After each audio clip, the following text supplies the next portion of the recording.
Truly honored to have him with us. Just to give you a quick survey of housekeeping before we get started, the format today, I'm going to introduce Dr. Abdullah. He's going to speak for about 15 minutes or so. And then he'll sit back down in the chairs, and he and I will have a little bit of a conversation for a while. And as we run out of steam, we'll turn to you to re-energize us with your questions. When that time comes, please put your hands up. I'll recognize you as best I can with these lights, and someone with a microphone will then find you. And when the microphone reaches you, please ask a question. Don't make a speech. And recognize also that we're all on the record. You can see the cameras here with us.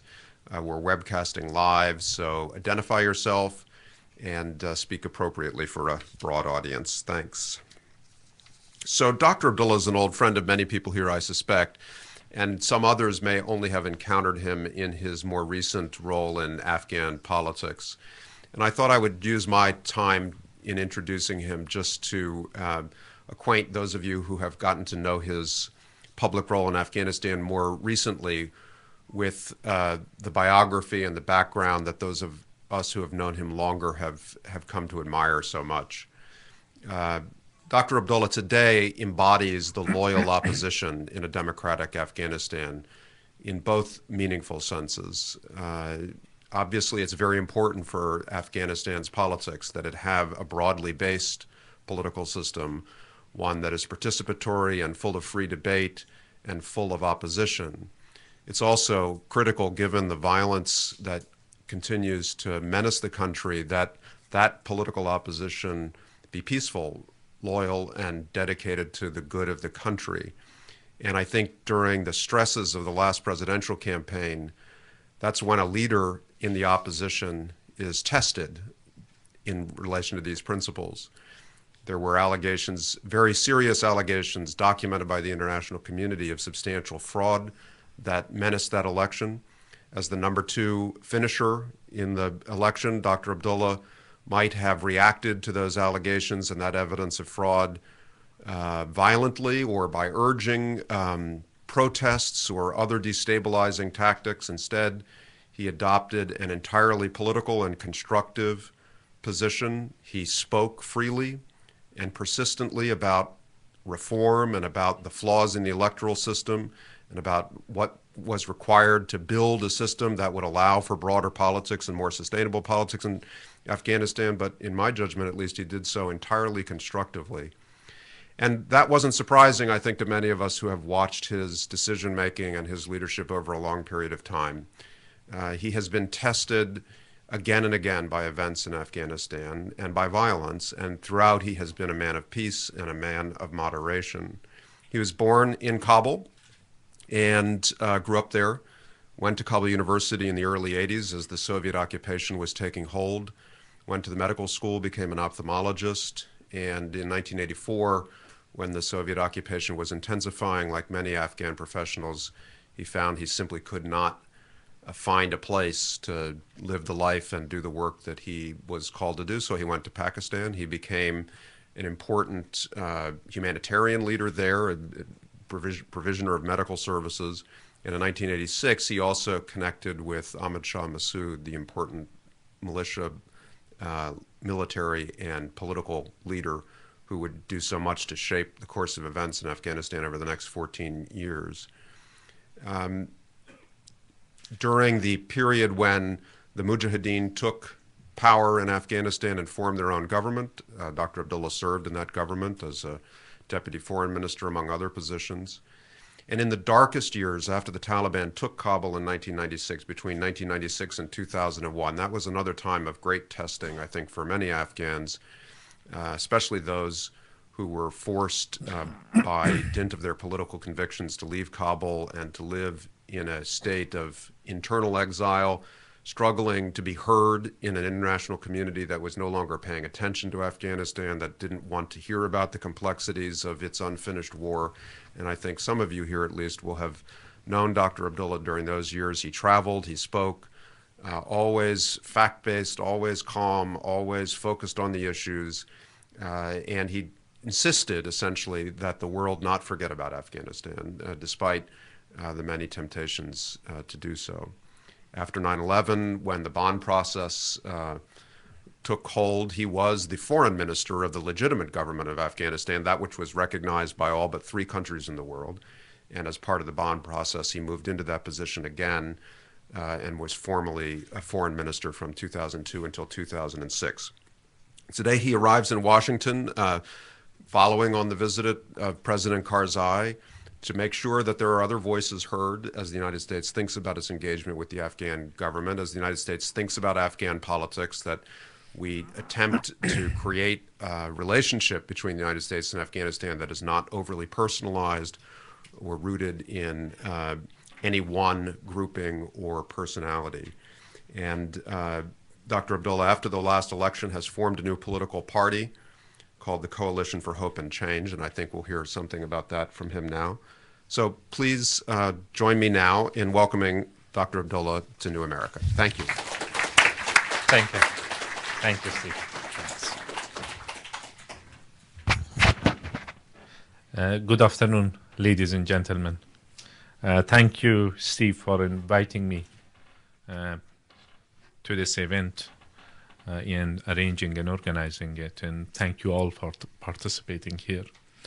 It's an opportunity for me to express my views, thing that I have done for many years, so at least in Washington since 1995, and representing the voice of our people in concerns of our people, but at the same time when it comes to the common threat and common interest as a country, the United States as a country which had helped Afghanistan throughout different years, including the Soviet occupation of Afghanistan, a friendly country, and a country which later on abandoned Afghanistan post withdrawal of the Soviet troops, which that fundamental mistake has led to many, many evils and many, many consequences that we are all suffering because of that.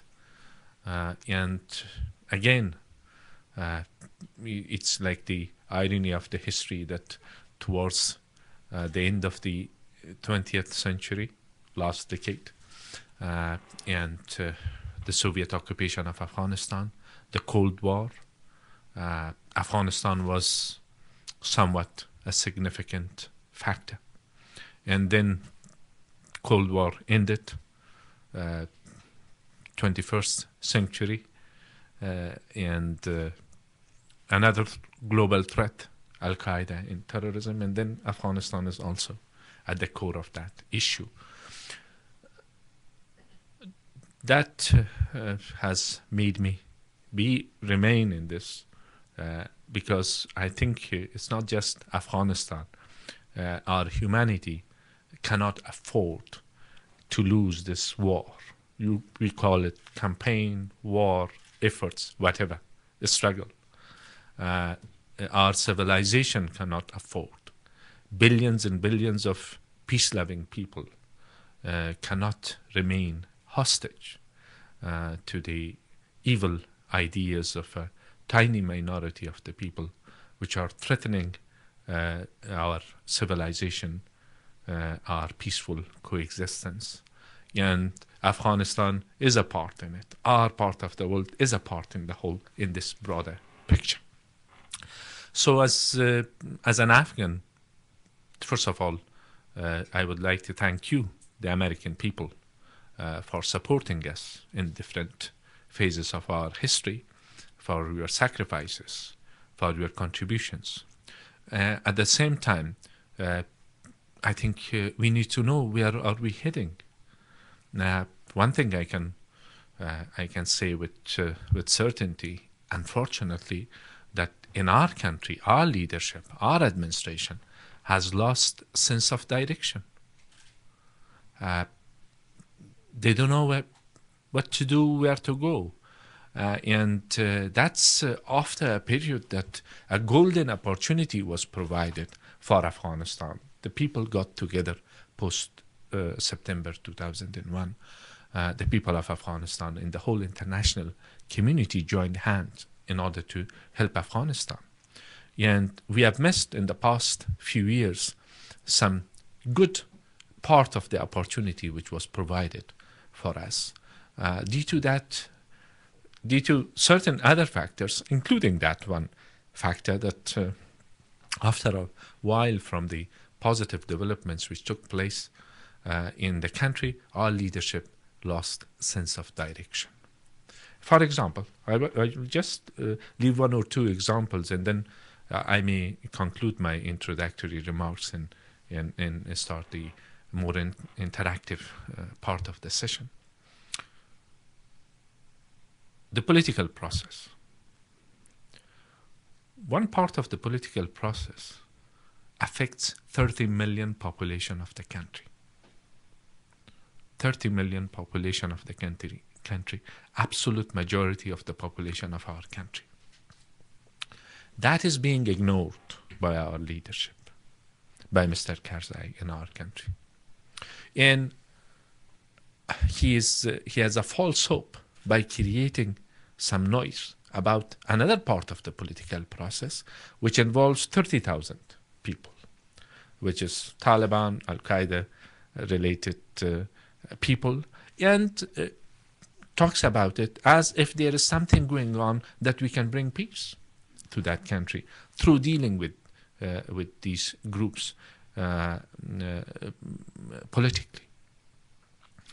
In the political process, in a situation that we are, the success of the Afghan government, the Afghan side, and the success of the international community will depend on winning the trust and support and sympathy of the majority of the people of Afghanistan, the absolute majority of the people of Afghanistan, which they want a moderate Islamic country, democracy, equal rights, respect for women's rights, human rights, education, living at peace with one another and in a dignified life. That's what the people of Afghanistan want. And then, in order to achieve that, we need, of course, democratic process, developmental process, issues of good governance, political will to deal with the challenges of the country, and security issues, and so on and so forth. And in between all this, I emphasize more on the democratic process, because I think this is the way to attend to the aspirations of the majority of the people of our country. Steve mentioned about what happened after the elections or during the elections. What is my demand as an opposition leader, which at least the way that it was counted, the votes have 32% of the vote in the recent elections. Independence of the election commission or the electoral process. Who is listening to this? Nobody. Yes, of course. From time to time, it's a fashion to talk about democracy here or there, but in its real term, who is doing any real thing in order to ensure that? So that will take care of lots of factors in the country if it is ensured that we have a transparent, credible political process in a country such as Afghanistan, with its diversity of different ethnic groups, linguistic, culture, tradition, but still all people calling themselves as Afghans. That will take the care of main part of the issues which we have today, but nobody is listening. Then there is a false hope that by giving incentives to the Taliban, they can bring them to join the system. They are not fighting there to join the system, a democratic system. They want to take Afghanistan back to the old days, where Afghanistan was the hub for international terrorism, and this group was ruling in more than 90% of the country, and degraded men and women in that country to subhuman level, and depriving Afghanistan from its opportunities, from its identity, from its real identity, and threatening the peace throughout the world. That's the demand. What's their demand? Withdrawal of the foreign troops. And they know. They know that because of the failures of the current government leadership in Afghanistan, if the foreign troops leave prematurely, they can turn the tide against everybody else, and they can turn the situation into the old days. So there are these sort of, when I say losing sense of direction, these are my concerns. And being here in Washington and having followed the events and having been in touch, I also have witnessed a lot of inconsistencies in terms of the messages which are given to our people or to our part of the world. What is it? Are you leaving the country? Staying there? Fighting? Making peace? What's at stake is much more than dealing with the issue as far as the PR part of it is concerned. It's a real issue. We can win or we can lose altogether. There is no way that Afghans claim that we won and the United States will be losing there, or vice versa. If we fail, you fail. If you fail, we fail. So one thing I can assure you, the leadership in Afghanistan, which was here in Washington, and Mr. Karzai brought all his cabinet. Why I'm saying all his cabinet, 10 more were still in Kabul, but they are not being ratified by the parliament. So otherwise, there have been 25 members of the cabinet here in Washington. He doesn't look into the situation with the sense of urgency which it requires.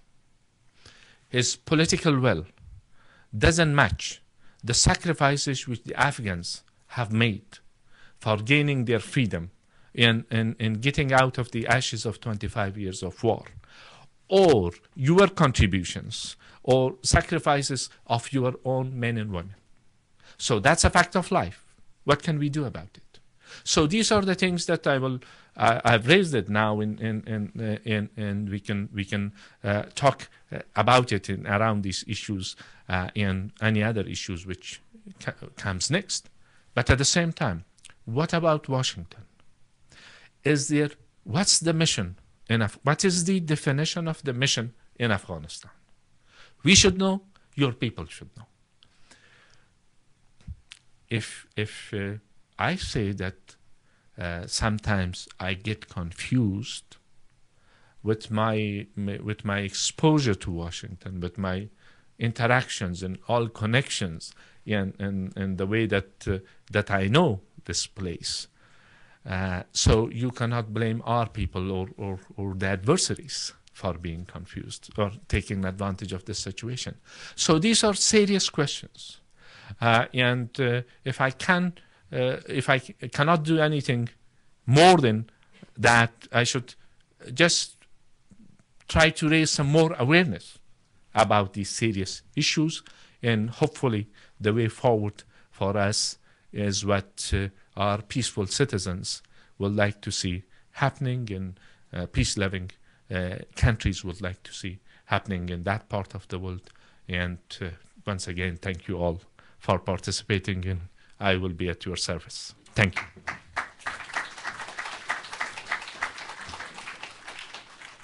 Thank you very much, Dr. Abdullah. So let's start with the political process that you mentioned, and you framed it in an interesting way. You said a lot of the attention is paid to the political process involving 30,000, meaning the Taliban, roughly, that's scale of fielded guerrilla fighters, versus the 30 million, meaning the participation of Afghans writ large.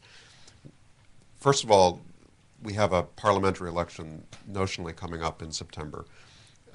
What is your assessment of the country's readiness to have a free, fair, and successful election?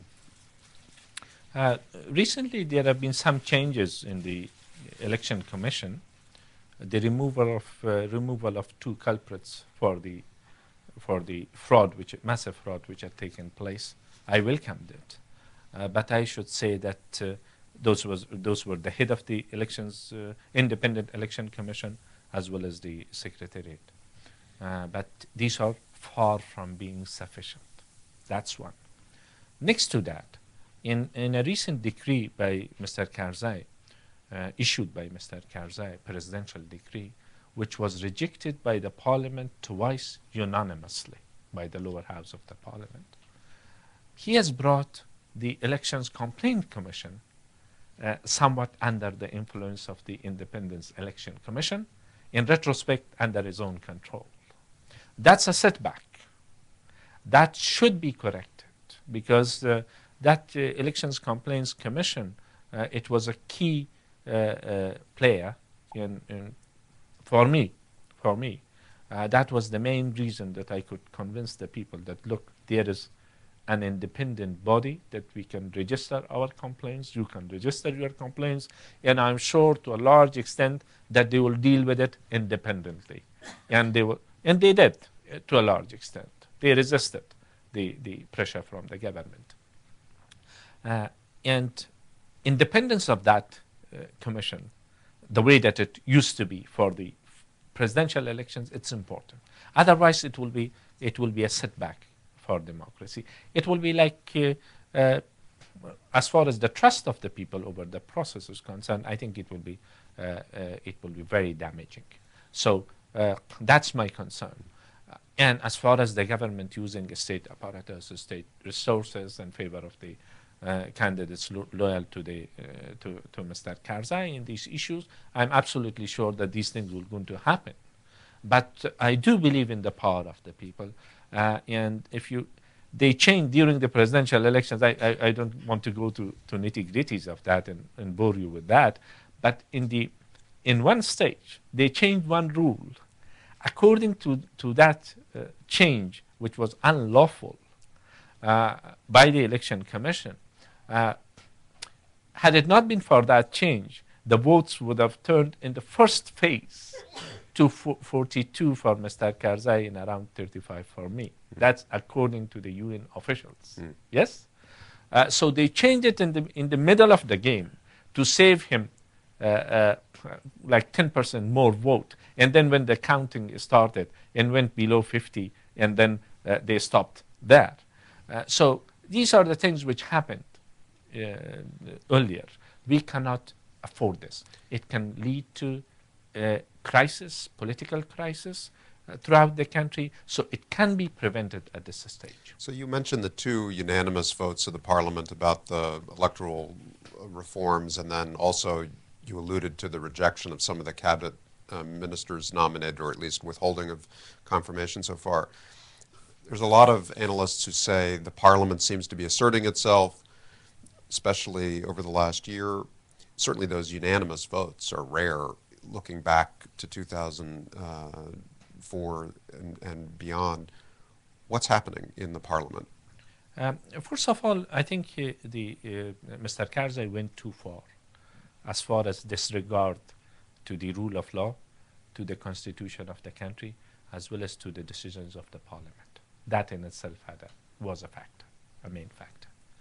And we had our first parliament, if you don't consider what we had during the constitutional monarchy during the 60s, this was like our first parliament. At the beginning, we all had concerns about how it might develop. They also learned, the parliamentarians.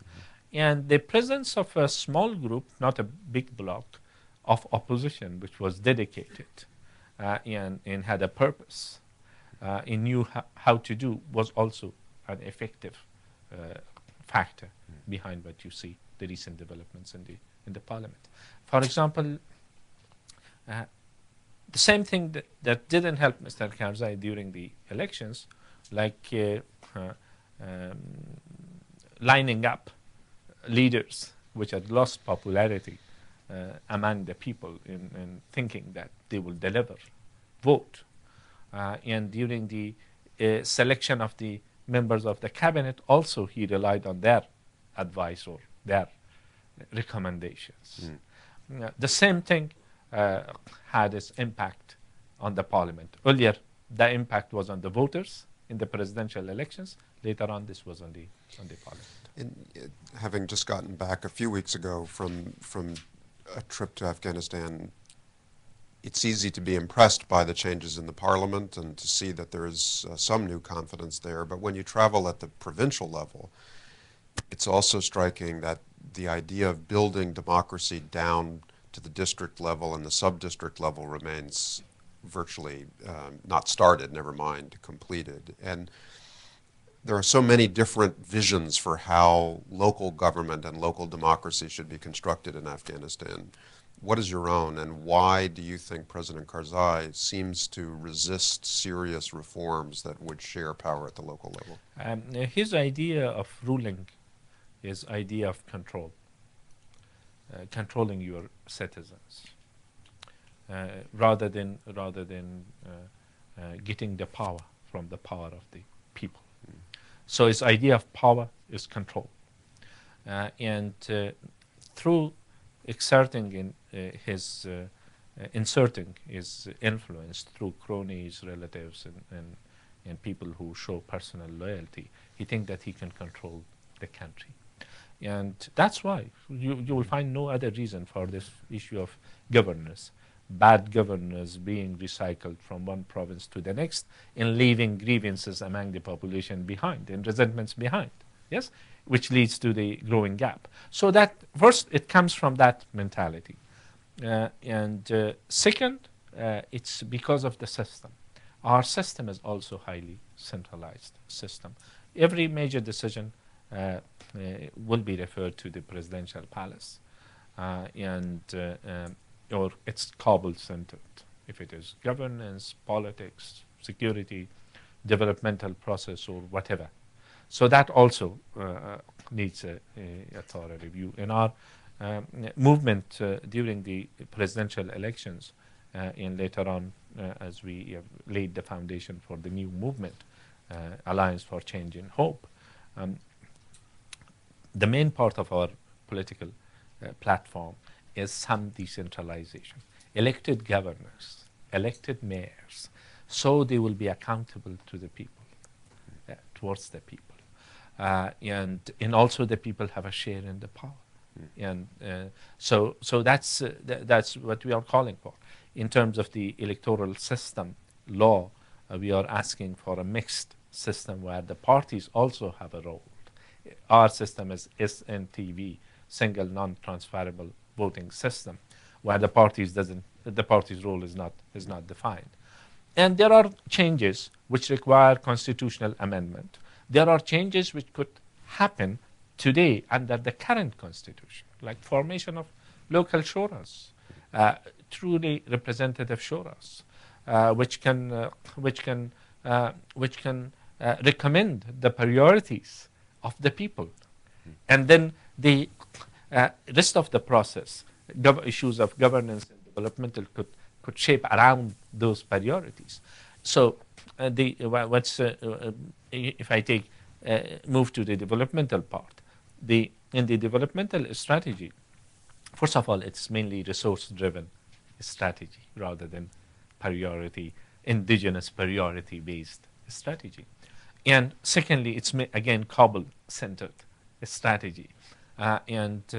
So you have traveled in Afghanistan, and I've seen it. And just by flying over Hindu Kush and mountainous ranges, you see how vast a country it is, and how widespread, how spread the pockets of populations are, and then you add to that different cultural background, tradition, and socioeconomic circumstances. There, unless you create a system that people are participants in it, then you will have a chaos. Yes, a chaotic situation.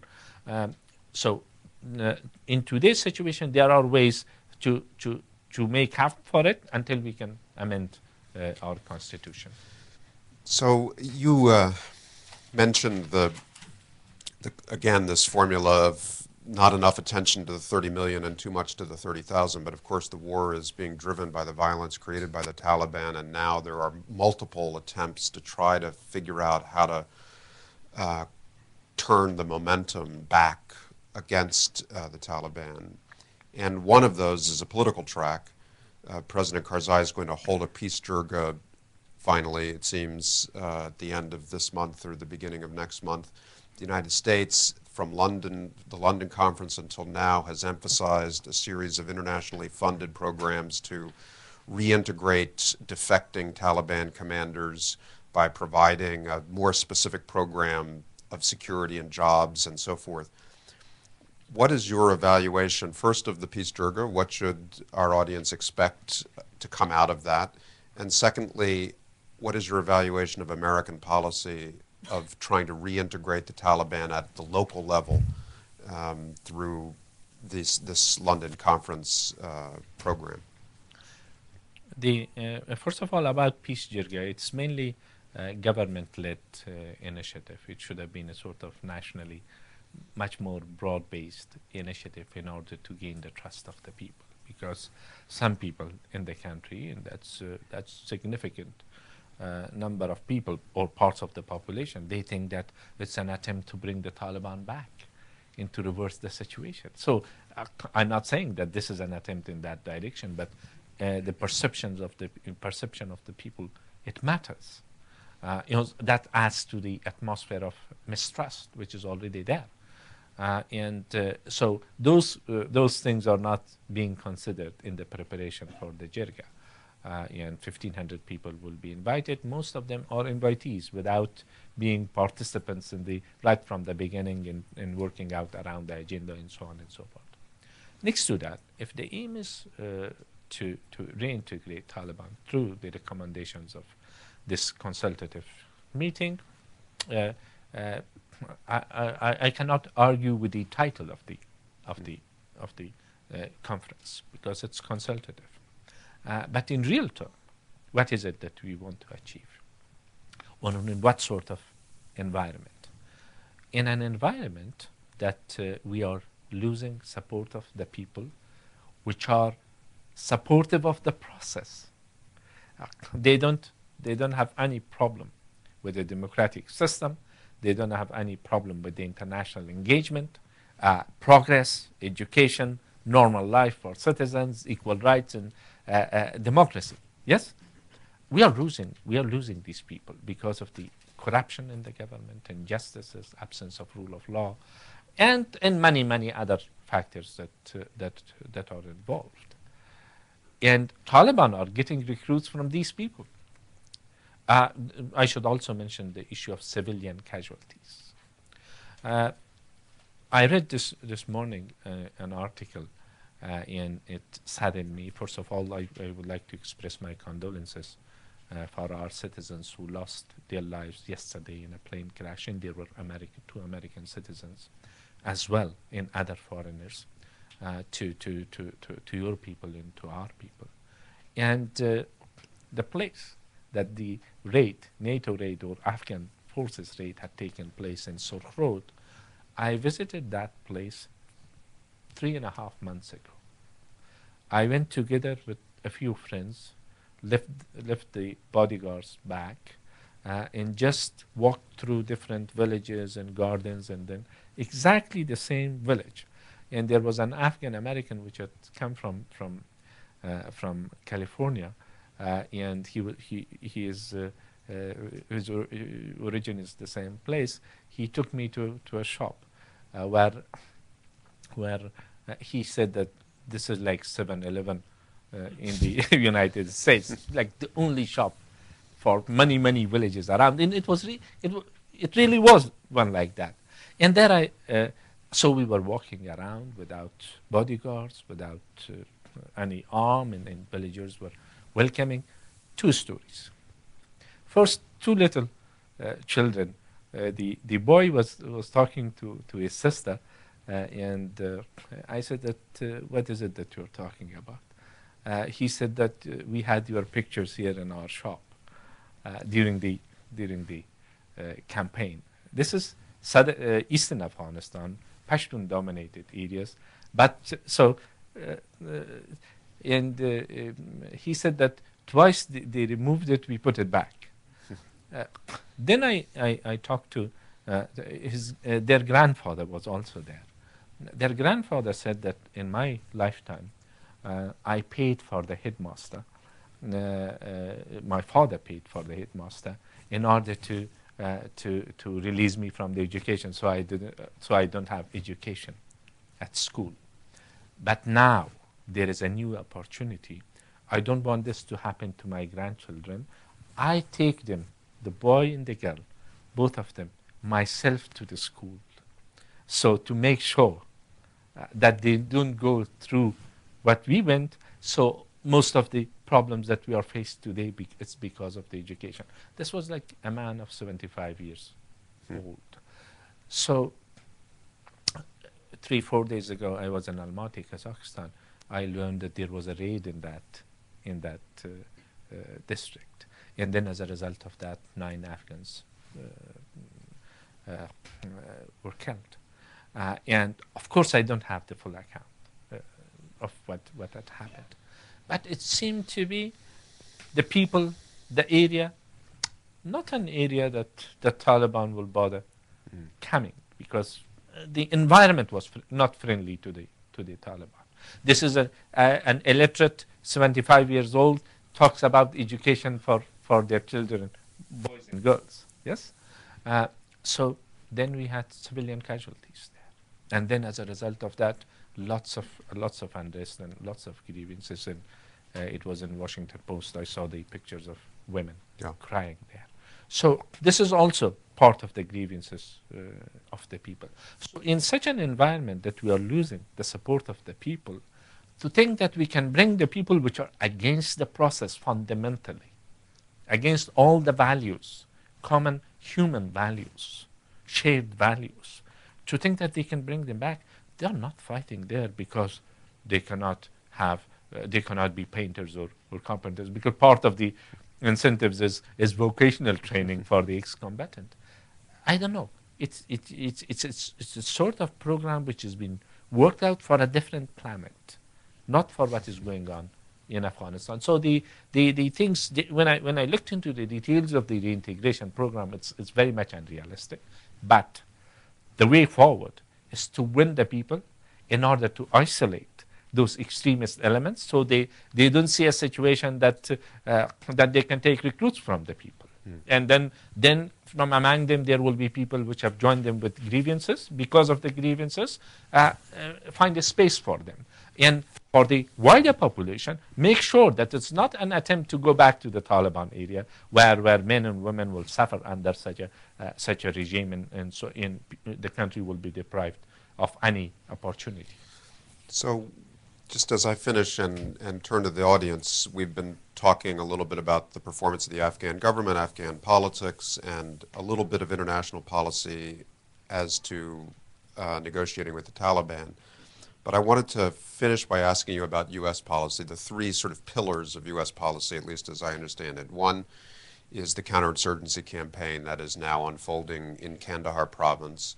Second is the effort to accelerate the building and the support for the Afghan security forces so that they can take increasingly a direct role in combat, and U.S. forces can at least pull back from direct combat. And then third, the attempt to change the behavior of Pakistan. Those are the interacting strands of policy, I think, that have the greatest priority at the moment. So take those 3 for me and just provide your evaluation of each of them. What are the chances of achieving the goals that the American government has laid out in Kandahar province over the next 6 months? What can we realistically expect of the Afghan security forces over the next couple of years? And how do you see the U.S.-Pakistani relationship? Is it producing changes in Pakistan's historical support for the Taliban, do you believe? In terms of the these are 3 elements, 3 main elements necessary in part of any strategy that you are dealing with Afghanistan. But in terms of the military goals, the insurgency has reached to a level that unless we turn the tide against them with some major efforts, then it's impossible. It becomes very difficult to regain the trust of the people, because the people will think that Taliban are coming anyway, coming back anyway. So that will have an impact. So on the surge, I'm in favor of it. It was necessary. What's the important elements in the success of such a strategy? It's of course the part of the strategy which is very obvious, which General McChrystal is emphasizing: protecting civilians. If we can protect them and assure them that we can protect you and help you, then that will ensure success. But what is also important next to that is to replace the Taliban system with a system which functions much better. Yeah, we shouldn't be in a situation after 8 years of billions and billions of dollars of contributions and many lives sacrificed to say that we want to create a better system than the Taliban. It should be absolutely different from what in it is possible. Yes. In that part, I'm not sure. So that part can make a military strategy fail. And in Kandahar, as much complexity that you see in the military circumstances and security circumstances, you multiply it in the political circumstances there. Can it be taken care of? Is there political will in the Afghan government and leadership to take care of that?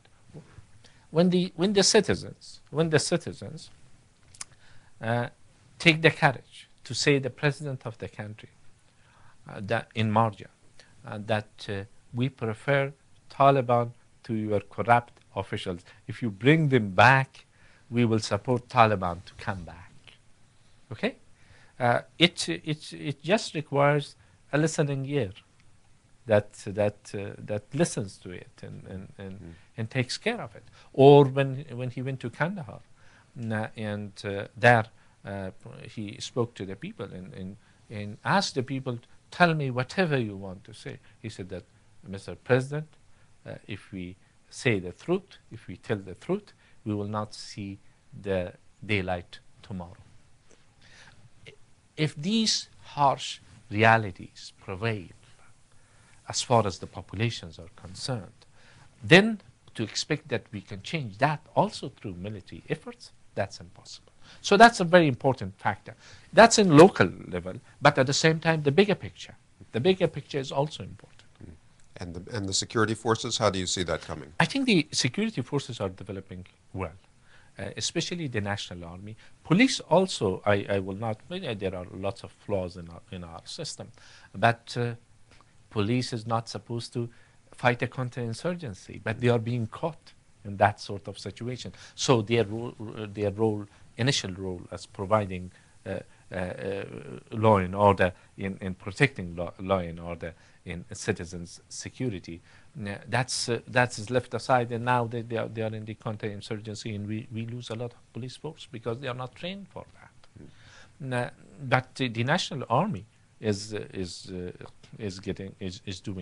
doing well, and assuming responsibility. At the same time, because of other factors, since the insurgency also has spread its influence, it's the trained battalion in the battlefield. Yes, raising an army while fighting an insurgency. That has made it complicated. But I think it's going well. Then for the future, it's the issue of sustainability of such a force through our own resources or whatever we can get as support, which is a question. In terms of Pakistan, there are certain positive developments which has taken place. There is a civilian government elected in Pakistan. There is the wider population which are not supportive of the Taliban anymore because of the atrocities which Taliban have committed. But at the same time, the issue of Taliban is still getting some support from some corners, from some institutions. That's a big question. can the United States get to the bottom of the issue with Pakistan? It's survival of Pakistan itself as well. And the mess that today we see in our country or in Pakistan, it's because of the old policies, many things which happened in the past, which we cannot turn the clock back. But at the same time, what happened recently? President Musharraf of Pakistan, former President Musharraf, General Musharraf, playing a double game. The President Musharraf provided the critical opportunity for the Taliban and Al-Qaeda, which were dismantled and uprooted, not because a mighty force was used against them. This was one small factor, because they didn't have a place among the population anymore in Afghanistan before 2001. They didn't have at that time. And at that time, he harbored them, helped them re-establish themselves in Pakistan, and pursued that policy of denial for so long, until the threat became so big that you couldn't hide it. But also, it's difficult to deal with it. But the choice for Pakistan, for survival of Pakistan as a state, is very black and white. Can anybody still think that using terrorism can help achieving foreign policy objectives in the neighborhood or in the wider region or globally? No, the answer is no. And then how to go along with it, it's for the United States to work it out with Pakistan. And I think the level of engagement is good. But the messages from Washington, I should say, I followed the messages from Washington for quite some time. From the time that September 2008, when there was a campaign, Democratic campaign, conventions and Republican conventions, in Afghanistan, like the centerpiece of foreign policy for the Democratic campaign at that time, and then definition of the problems. From the time that the new administration was in place, and then different voices, different messages given. Consistency of messages in Washington has great impact on the lives of millions and millions of people in our part of the world. If it is inconsistent, then people will get mixed messages. For example, the worst case scenario for Afghanistan is what? Premature withdrawal. Subcontracting the case to a neighboring country like Pakistan, because this is what had happened post-Cold War. And as a result of that, we have today's mess, or what happened in the suffering of the people, your people and our people afterwards. These are the things that should be taken out of the agenda. And then what remains? Commitment, long-term commitment, with foresight and political will and determination. And also, to your face, that's the other part of the reality, harsh reality, is that your partner is failing you. Not only that, failing to deliver to its own people basic services or gain their trust and support, at the same time putting the blame on you, putting an end to this sort of situation. Well, you know, I over the last couple of months have been researching many of these questions, and I have a story out in the New Yorker this week about it. And I was struck as I interviewed several officials of the Indian government. Obviously, they have their own perspective about this and their own interests that are distinct like everybody else's. But their uniform view was rather baldly stated in my interviews, was that the Pakistan Army has concluded that the United States is on its way out, has essentially lost the war, and that their strategic design, historically, which is to use the Taliban as a source of influence, political influence in Afghanistan, even though it hasn't actually worked for them very well, nonetheless, it's been their historical policy, that they now believe that strategic design is triumphant and that the United States is going to subcontract its exit strategy to Pakistan. Do you believe that's true yourself? Do you find in your circles in Kabul that there is a fear that the United States, in its rush to the exits, is essentially going to turn over the political settlement to the government of Pakistan? The people of Afghanistan back there, yes, of course, it will depend on who you're talking about. It's difficult to be in Washington and perhaps being an American citizen to know the system well, how it functions. But you can appreciate that it's impossible. It's even harder for an Afghan. Yeah, that's that apart. That apart, the overall perception that in many people in the political circles, including the people in the government, I heard this, that perhaps the issue of subcontracting the case to Pakistan is prevailing. Yes, rightly or wrongly. That I'm talking about Perceptions. perception. But it has to be put on the record that's the worst case scenario for the United States to begin with, and for our part of the world, as far as your national security interest is concerned. For an Afghan, for an outsider to say that, I don't know if it's appropriate or not, but that's how we see it. I have come to Washington, you referred to that, in order to raise awareness about the threat from Al-Qaeda. Only between 96 to 2001, perhaps 10 times.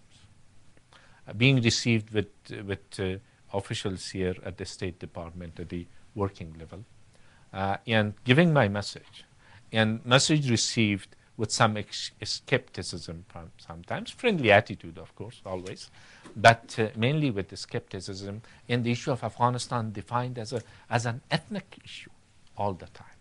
It's beyond that. It had crossed that definition many years ago. You have covered it in your books and also in articles. Many other journalists have related to that. So, is the reality too hard that we want to just surface it with something and then find a way out? That's not the way out. We should be clear about it. It's a tough war. It's a tough situation.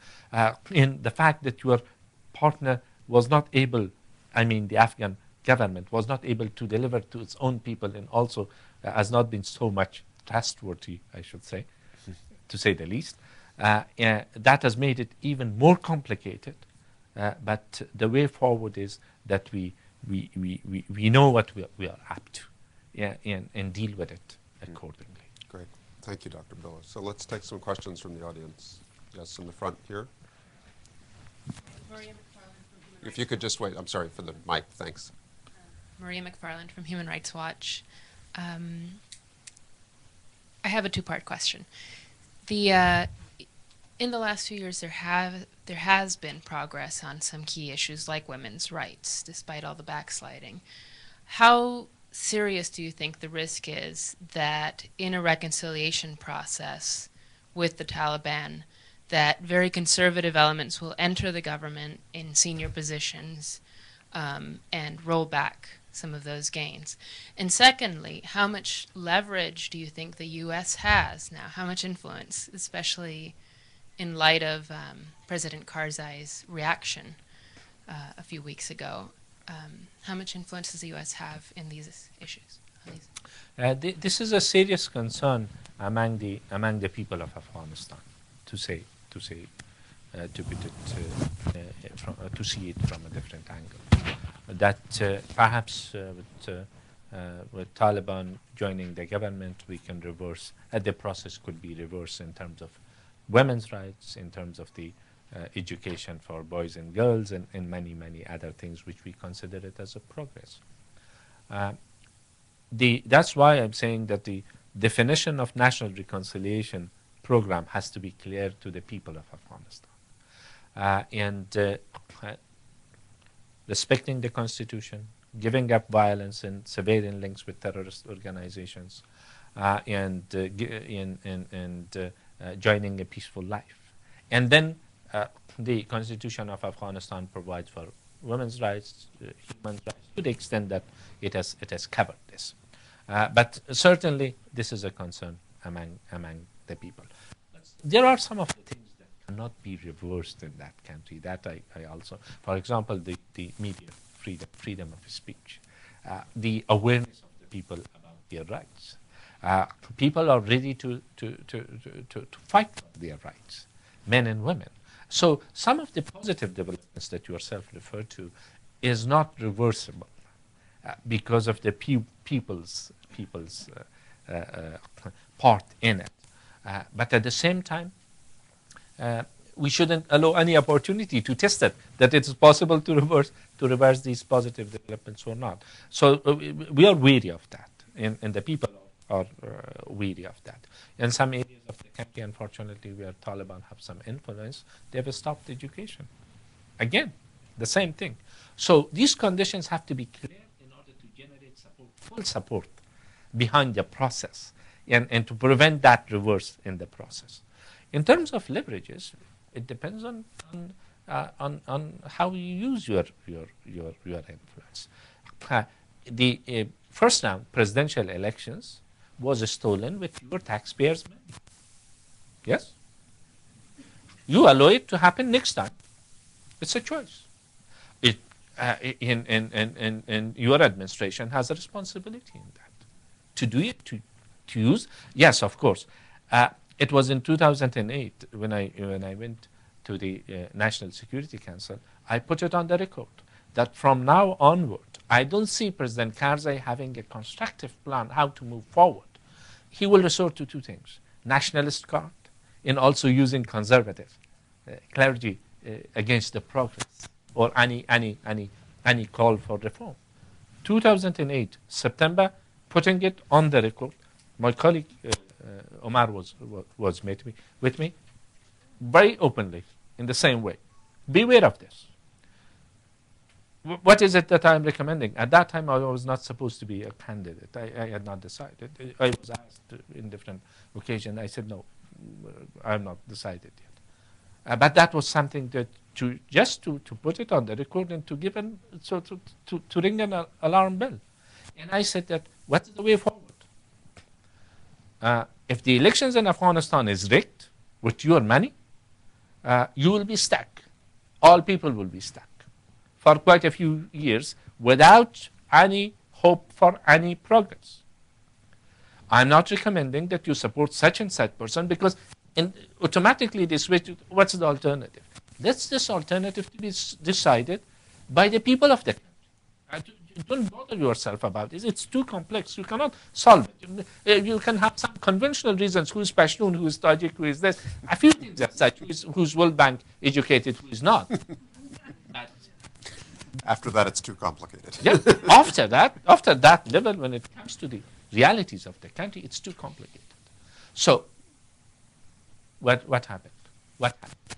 So we have missed some opportunities, but it depends.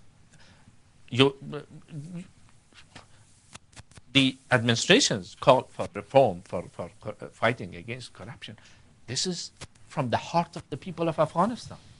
This is the core of the problem in that country. This is our concern. This is our voice. And of course, you also have a responsibility before your own citizens because you're spending taxpayers' money. You should raise your voice. But then you will be blamed for interference. You're shy of that, and you try to arrange it somewhat that it looks good for your people here and our people there. It doesn't work. It's a real challenge. Yeah, and it requires determination, perseverance, foresight, and a vision. And leverages are many. Take a question from this side of the room. Yes, the gentleman there. Salam, Dr. Abdullah. My name is Sulaiman Danasho. I'm an independent consultant here in Washington. The question I have is the non-existence of this commission that oversees the constitution of Afghanistan, the implementation of Afghanistan. That has been in question for years now. And it was supposed to be created after the Loya Jirga, and that hasn't been, created over the years, and that creates a gap. Like, whatever Mr. Karzai wants to do, he can get away with it. Nobody has put pressure on him, the parliament. one question. And the second question is your views and thoughts. Can it be put in paper, could be disseminated to people in Washington and other circles, like, your views on the peace jirga, your views on, the elections that are coming, what should be done? How could we get your views on paper? Something that... Sure. Thanks. In terms of the commission, this is one of the main problems. As far as the interpretation of Constitution of Afghanistan is concerned, there is an automatic procedure which happens. Quickly, Mr. Karzai refers it to the Supreme Court and get from Supreme Court what he wants in terms of interpretation of the Constitution. When I started my campaign in Kabul, I talked about independence of judiciary. That's a very obvious statement. But how it affects our lives in our future, on the future of our country, it's not appreciated outside Afghanistan, because it sounds like a luxury. In a country like Afghanistan, you're calling for an independent judiciary. We cannot survive without these pillars of the state functioning together. And then coming to the Constitutional Commission. This is also another thing that the leadership in the country has evaded its responsibility and has left it like that. So there are lots of confusions in our Constitution, nevertheless, because it happened at a time that we were in a hurry all the time throughout this. But then at the same time, the absence of an independent body to give the interpretation according to the text and the spirit of the Constitution, that's one factor. For example, issue of census in the country. We're talking about the population that we don't know. We really don't know. I'm talking about 30 million. It could be more or less, like in a few millions. And in the first Loya Jirga, which happened in 2002, this was a call for a good block of delegates that before the elections we should have census, so we know the population. And in Loya Jirga, a group of 120 people from the delegates had said that they will not participate in the last part of the Loya Jirga. That President Karzai was about to make his remarks, the concluding remarks. And then there was a sort of disruption. I negotiated with those people. They had a few conditions. One was, of course, return of refugees before the elections and other things. Among three, one was census. That we know about the population, about the provinces, the administrative structure responding to the needs of the people. And I went to President Karzai and I told him that they will not come unless you state this in your statement. And he said it in his statement that he was going to do that. He evaded that. So the problems of the country are sort of piled up today. In terms of my views on different issues, of course, I work with our colleagues, so that's put all in paper. We'll make a transcript of your remarks today. Yes, this also will help. We have time for maybe a couple more questions. I know you have other meetings. I see a hand very high there, so the microphone goes to the extended hand. Hello, I'm Elaine Sorrell with Foreign Aid Through Education, and thank you very much, Dr. Abdullah, for being here today. You've mentioned a number of times the critical focus of education, and of course linking it to transparency of government. And how would you see the fostering of stabilization in Afghanistan through threshold societal programs that are not taking place out in the provinces, and how do you see that could be more effectively developed and also help with the decentralization of government? Thank you. Thank you. There are certain things in processes which will take time anyway, and reform and laying the foundation for the future as far as the institutions are concerned or the programs, that will going to take place. That will going to take time. That's that apart.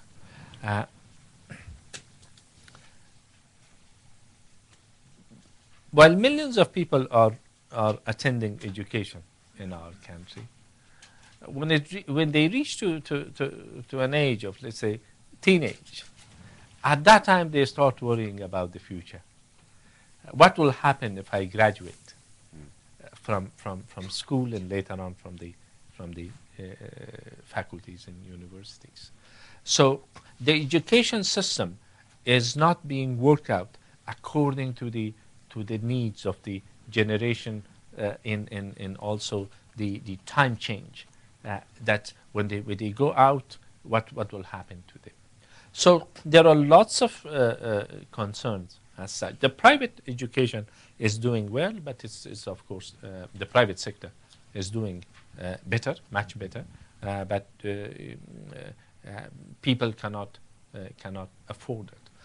One of the areas that we can there should be more focus, it has to be on the vocational training. After a certain period of time, when they have the primary and midterm education, they should have access to vocational training. There are certain programs which are being worked out. As a whole, all these programs are being worked out on its own. It's not a part of a coherent strategy that one will help the other. So employment, education, and developmental programs, socioeconomic circumstances of the country. We had buildings for schools all over, but no teachers. So it took time until the buildings were there. Yes, but we should have started like training for teachers at the same time. So in the future, we wouldn't be faced with the same thing. Literacy programs are critically important, because because the level is so low at that country. Minor changes can help a lot. If the people are educated just in the literacy, the majority of the people, what will happen? They will go in and vote tomorrow. They can read who they are voting. In terms of whatever I talk, it takes back me to the elections. Yes, I noticed. It's so understandable. You and Al Gore have the same habit, I think. So the people which were willing to vote for a candidate, they knew who they want to vote, but since the list was 39 people, it was difficult to find them first. And the pictures were very small because the number of the candidates, then the pictures were like this, and it was very difficult to know from the pictures. And then they were misled by the people, by the workers of the election. Oh, you want to vote for this? Yes. And then it's here. So you see, they are being denied for their basic right in the first phases of laying the foundation for a democratic state. So these have lots of impacts, minor things in that country. So I know you have other meetings that you need to go to, and we're reaching the end of our time. I'm just going to take the moderator's prerogative and ask one last question as we send you on your way, and our audience. Thank you so much for being patient and attentive during this, which is about the future and your role and the opposition's role. So at least some of the time the United States says that it intends to stay in Afghanistan until this war is won and until Afghanistan can stand on its own feet. And if that's true, if the international community and the United States intend to at least maintain a firm political and supportive military commitment to Afghanistan for years to come, that means that we can look past the current personalities and the last election toward a broader Afghan politics. And if that is possible, then the question is, what is the role of the opposition, the current opposition, in that politics? You've announced a new party, but I'm not sure what your vision is of where you want to be as an opposition leader. you're obviously a very important individual. There's a coalition you've built to some extent around you. But what's your vision in 2 or 3 years from now, if you achieve your goal as the loyal opposition? What will that look like? What is your ambition? First of all, I should say in a state that in the people of Afghanistan you have a real partner. There is a lot of goodwill up there, which this partnership should be a lasting one, beyond many names and many personalities which come to mind at this stage. This has to be taken into account. And the efforts of the United States should be seen as supporting the people rather than a person or a group of people, any person that he or she could be. Having that said, in immediate term, we will be actively, first of all, pushing for the reform of the electoral law in system, mainly system, because the electoral law we cannot change it that much, but building pressure in order to get it right. So in order to have transparent elections, so in the parliamentary elections, we will have representatives of our movement which are supportive of that platform for change in hope. Next to that, a lot will depend on how things are unfolding in the coming 3 years. Any of the quick fixes that comes to mind as a solution, if these things are sort of recommended or implemented in Afghanistan, then the role for the democratic opposition will be a shrinking one. So if the goal of the United States is just to fight Al-Qaeda in Taliban there, and then forget about the democratic process and building a state which can function in the future and sustain itself, if the goal is defined because of the domestic constraints or whatever reasons as such, then it will be a very difficult scenario for democratic opposition. But nevertheless,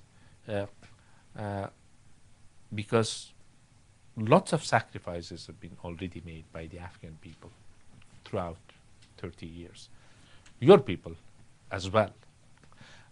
So we cannot let it slip. We cannot let the opportunity to slip of our hand.